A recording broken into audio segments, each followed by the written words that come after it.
área que más acude a denunciar prácticas discriminatorias ante nosotros.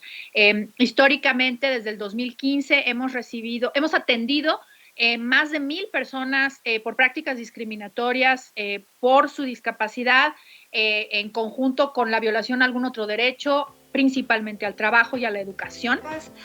No solo en México, sino en toda América Latina, ha habido en el último tiempo una regresión en la atención a los derechos de las personas con discapacidad. Incluso se hizo un pronunciamiento regional sobre este tema porque muchos de los países recortaron presupuestos, recortaron acciones en atención a la discapacidad, y eso hace que la población que está en esta condición pueda acceder de manera mucho más limitada o a prestaciones o servicios de peor calidad.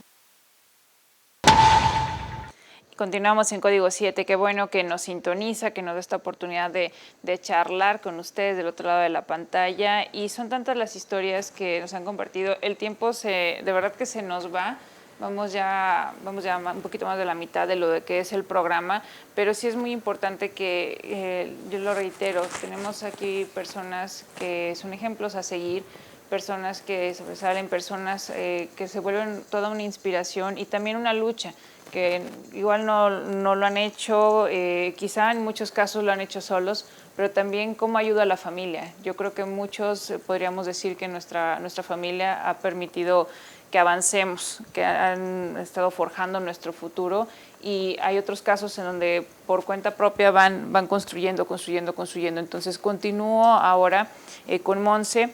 Cuéntanos, tú pues eres psicóloga y ya te estabas desarrollando en el ámbito organizacional, pero pasa el accidente con motocicleta, la vida cambia y al final tiene un giro, y ahora tú eres quien ayuda a que personas, o haces también posible que otras personas accedan a un empleo. Sí, es correcto.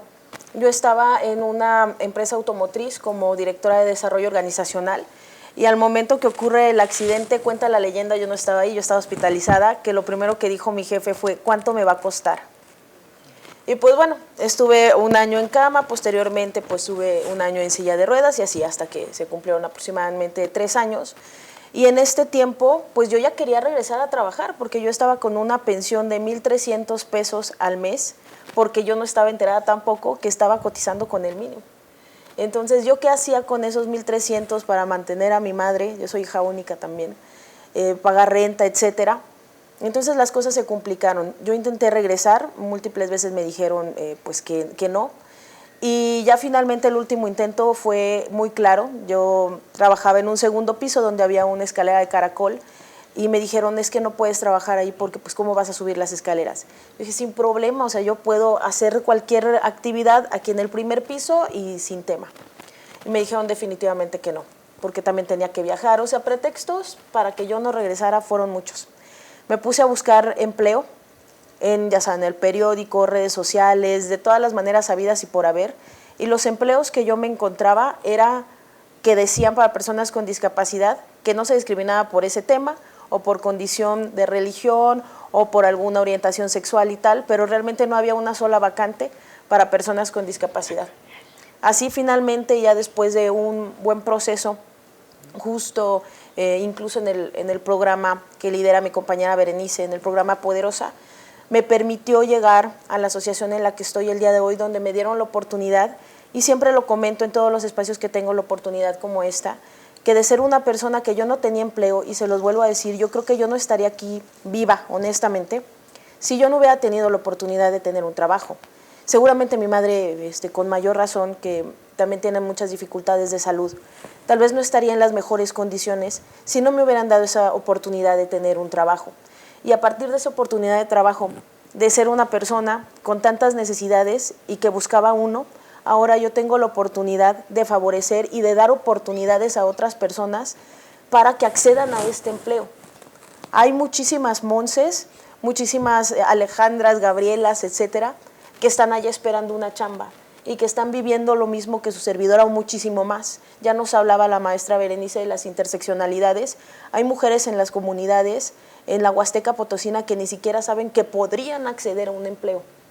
Entonces, pues bueno, sí fue todo un reto, sí hubo un antes y un después laboralmente con respecto a la discapacidad. Y déjame agregar un tema importante que creo que es muy relevante. Las mujeres con discapacidad, tanto en la República Mexicana como en el estado de San Luis Potosí, somos mayoría. Al menos aquí en San Luis Potosí somos el 53%. Pero de las personas que estamos colocando, de 10 espacios, nada más los ocupan 2 mujeres. Quiere decir que la proporción no tiene mucha lógica. Y también quiere decir que las mujeres no estamos participando laboralmente por otros aspectos, y eso también incrementa las posibilidades de violencia para nosotras. Hablábamos hace unos momentos de la educación, Paulina, y me da mucho gusto escuchar a todos los panelistas porque tienen la boca completamente llena de razón, cada uno desde cada una de sus experiencias y sus trincheras, pero las personas con discapacidad, en la mayoría de las personas que estamos colocando, tenemos por ahí un promedio de escolaridad entre secundaria y preparatoria. Y la mayoría, obviamente, por tanto, les va a dar una operación laboral de operario de producción o trabajar en servicios, que no está para nada mal. Pero también es cierto que nos encasilla nada más en cierto rubro. Las personas que tenemos la oportunidad de haber cursado una profesión, de tener una licenciatura, efectivamente somos las menos, pero también son las menos las oportunidades laborales. ¿Por qué? Porque las empresas dicen, no, ¿sabes qué? Yo únicamente necesito personas de esta escolaridad para que hagan la fuerza de trabajo como tal, y quienes contamos con una profesión, las oportunidades son muy, muy mínimas. Entonces, aquí sí tendríamos que hacer un foco importante en las políticas y las legislaciones que se están haciendo en temas de inclusión, porque ya hablaremos un poquito más adelante de ese tema específico, porque es experta la maestra Berenice, se lo voy a dejar completamente, pero el comentario es, ahí es donde tendríamos que focalizar, desde la educación, para poder tener esta igualdad de oportunidades, para poder elegir si queremos o no estudiar, y que estas a su vez nos den la oportunidad de tener un empleo, si es que lo queremos tener, de un empleo formal, o si queremos tener un emprendimiento, como es el caso de mi compañero, que podamos tener realmente esas opciones y no únicamente que la vida nos dé las obras o lo que nos pudiera llegar a tocar. Exactamente, y por ejemplo, a ver si nos puedes comentar, yo te decía, me llamaba mucho la atención esta formación que tienes. ¿Por qué te interesó la licenciatura en Derecho? Tú lo hiciste también para ir abriendo puertas, que incluso te fuiste de México. Para empezar, saliste de un municipio, te fuiste de México y seguiste avanzando. ¿Cuál fue tu interés principal? Yo estudié, yo no sé, desde niña yo quería ser abogada, desde antes de perder la vista. Yo ya decía, ahora digo que quiero ser diputada, para que lo sepan. Hace falta mucha legislación, hace falta mucha normatividad. Tenemos la Convención sobre los Derechos de las Personas con Discapacidad. Sin embargo, hace falta armonizar las leyes de nuestro estado con esa convención. Hace falta mucho la incidencia política, ser agentes de cambio y la participación de las personas con discapacidad, porque llegamos a ni siquiera tener una autonomía, porque hasta eso nos roban. Nuestra autonomía, nuestra voz, nuestra decisión de lo que queremos, de lo que no queremos hacer, si queremos trabajar, si queremos casarnos, si queremos tener una preferencia sexual distinta, si queremos profesar en una religión, en un partido. Yo estudié leyes y cada vez me convenzo más que fue lo mejor que pude haber hecho en la vida, porque sí, le decía, me invitaron a un conversatorio en el Centro de Justicia para las Mujeres y yo les decía, antes me decían grillera, ahora me dicen empoderada. Cualquiera de las dos me parece perfecta, porque al final de cuentas hay mucha gente atrás de mí, hay muchas mujeres.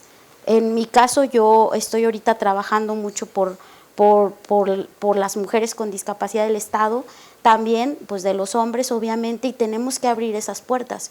Pero ¿cómo vamos a abrir esas puertas si el gobierno, y perdona al gobierno, le mando un saludo, un abrazo y un beso, Pero si el gobierno no hace lo que tiene que hacer, el Estado no hace lo que tiene que hacer, tenemos que impulsar legislación, porque pareciera que todo esto se hace de buena voluntad. Te echo la mano para que entres a la escuela, te echo la mano para que tengas un trabajo, y hasta a veces se pavonean con nosotros, exhibiéndonos, dándonos sillas de ruedas, dándonos becas, dándonos despensas, cuando lo que realmente necesitamos es una verdadera inclusión, una inclusión que nos permita ser personas autónomas. Yo decidí estudiar leyes y estoy totalmente convencida de que eso, el poder entender las leyes, el poder entender lo que hace falta cuando yo escucho una persona en las comunidades, cuando yo escucho una persona en Juntos, cuando yo escucho una persona con discapacidad, lo primero que se me viene a la mente es, tenemos que legislar, y lo hemos hecho. Metimos una iniciativa para que la ley de discapacidad contara con perspectiva de género.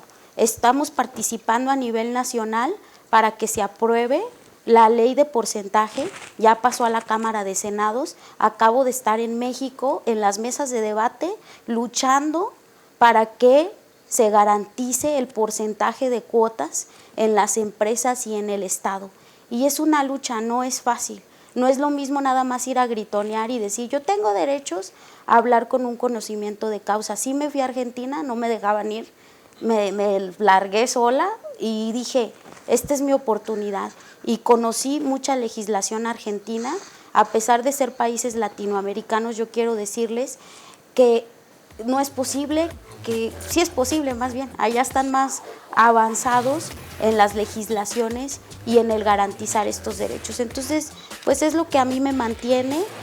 Hice la maestría en Derechos Humanos precisamente por lo mismo, porque quiero entender y digo, yo no me quiero morir y no dejar un pedacito de mí, y no quiero que más personas con discapacidad tengan que vivir lo que yo he vivido. Muchas gracias, Bere. Y nos quedan todavía testimonios de Carla con Luis, por supuesto de Juana Eva con Sergio, y estamos a punto de pasar al bloque también de conclusiones. Entonces, quédese en la señal de Canal 7 en Código. Regresamos.